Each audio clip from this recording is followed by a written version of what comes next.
ચાલુ વર્ષે વલસાડ જિલ્લામાં અલગ અલગ જે ઘરફોડ ચોરીઓ દાખલ થઈ છે એમાં જૂન મહિનામાં વાપી ડિવિઝન પોલીસ સ્ટેશનમાં એક ઘરફોડ ચોરીમાં એક ચોક્કસ સીસીટીવી ફૂટેજીસ અમને મળેલા હતા અને એના આધારે વલસાડની જે ક્રાઇમ બ્રાન્ચ છે એણે સમગ્ર તપાસ હાથ પર ધરેલી હતી.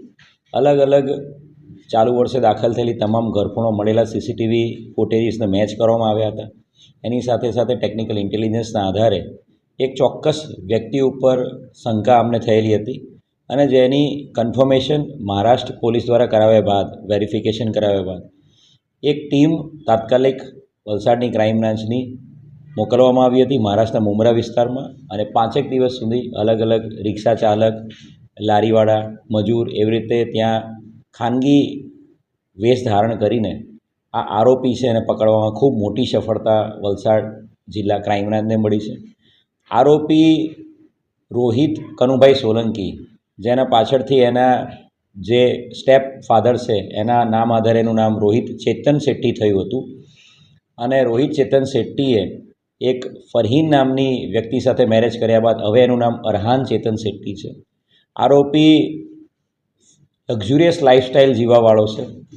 એની પાસે પોતાની ઓડી કાર પણ છે અને મુંબઈના મુંબ્રા વિસ્તારમાં એ 1 કરોડ રૂપિયાના ફ્લેટમાં રેન્ટ ઉપર રહે છે.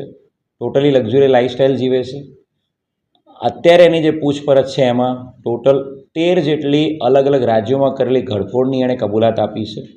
વલસાડ જિલ્લાની 3, સુરત શહેરની 1, પોરબંદર જિલ્લાની 1, સેલવાસની 1, તેલંગાણા રાજ્યની 2, આંધ્રપ્રદેશ રાજ્યની 2, મધ્યપ્રદેશની 2, મહારાષ્ટ્રની 1 અને એ ઉપરાંત મહારાષ્ટ્રમાં અને મધ્યપ્રદેશમાં અલગ અલગ બીજી 6 ઘરફોડ કરેલાની એણે કબૂલાત આપી છે. કુલ 19 જેટલી ઘરફોડ ચોરીઓની કબૂલાતે આપી રહ્યો છે.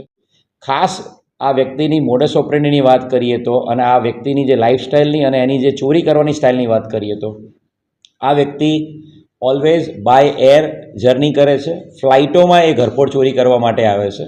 ફ્લાઇટમાં આવ્યા બાદ એ 5 સ્ટાર હોટલમાં રોકાય છે અને નજીકના વિસ્તારમાં જે પણ પોશ ફ્લેટ હોય, જે બંધ ફ્લેટ હોય, એના તાળા તોડીને પછી એ ઘરફોડ કરીને બાય એર એ ભાગી જાય છે અને લક્ઝુરિયસ લાઇફસ્ટાઇલ એની જીવવા માટે થઈને જ આ પ્રકારની એની મોડસ ઓપરેન્ડની ઘરફોડ ચોરી કરવાની છે.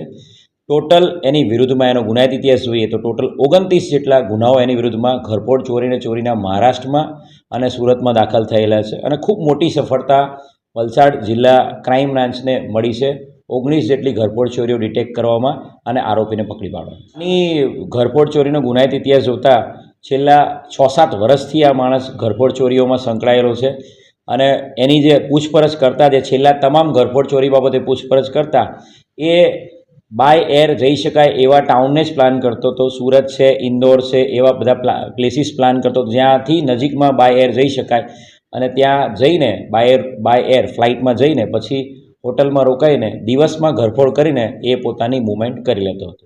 ટોટલી એની જે પૂછપરછ કરતાં અત્યારે જે ખબર પડી રહી છે એ રીતે લક્ઝુરિયસ લાઇફસ્ટાઇલ જીવવાનો શોખીન છે. ઓડી ગાડી વાપરે છે. 1 થી 1.5 કરોડના ફ્લેટમાં રેન્ટ ઉપર રહે છે મુંબઈમાં અને સાથે સાથે એની પૂછપરછમાં એ પણ ખબર પડ્યું છે કે એ ડ્રગ્સનો બંધાણી છે અને મહિનાનો એનો ડ્રગ્સનો જ ખર્ચો 1.5 થી 2 લાખ રૂપિયા જેટલો છે. એટલે આ લક્ઝુરિયસ લાઇફસ્ટાઇલને પહોંચી વળવા માટે અને પોતાની પત્નીની લાઇફસ્ટાઇલને પહોંચી વળવા માટે આ પ્લાન કરીને ટાર્ગેટ કરીને અલગ અલગ શહેરોમાં અલગ અલગ રાજ્યોમાં ઘરફોડ ચોરી કરવા જતો હતો. આરોપી પાસેથી એનું જે ઘર છે ત્યાંથી તપાસ કરતા અને આરોપીની પાસેથી 27 ગ્રામ સોનું, 37 ગ્રામ ચાંદી, એની પાસેથી રોકડા 15,000 રૂપિયા, એનો મોબાઈલ 20,000 રૂપિયા અને ઓડી કાર જેની કિંમત આશરે 10 લાખ રૂપિયા છે. એમ કુલ 12.5 લાખ રૂપિયાનો મુદ્દામાલ આરોપી પાસેથી કબજે કરવામાં આવ્યો છે.